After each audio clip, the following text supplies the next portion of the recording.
Hey guys, Derek here with the Closet Doctor, and every now and then I get people say, well, my handyman can do it a lot cheaper, or I think we can do it ourselves a lot cheaper. Let me show you what a lot cheaper is. Okay, this is probably 3 Saturdays of work for somebody. So we've got cabinets, ugly little handles that don't line up.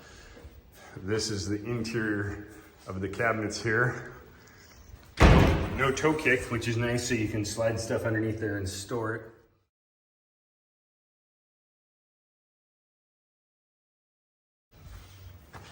In there, no edge banding,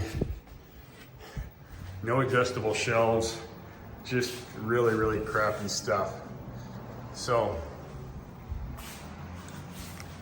that's what cheaper gets you. This is how we remove cheap garage cabinets. Now, it was brought up in one of my last videos that I didn't mention safety equipment. Good safety glasses, probably wear gloves. Big hammer.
Okay guys, I just completed this tear out, and these cabinets were built right down to the floor. They kind of had a toe kick. They actually had an open hole on it.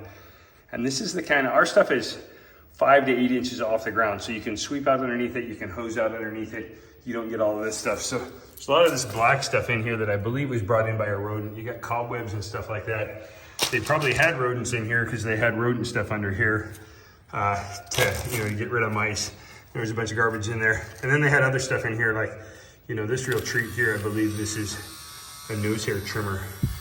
So you lose things that are important to you underneath there, and it just, it's just not hygienic. If you gotta put rat poison in there, they keep the rats out because they're getting in there. That's not the best thing. So we've torn it all out. We're gonna come back.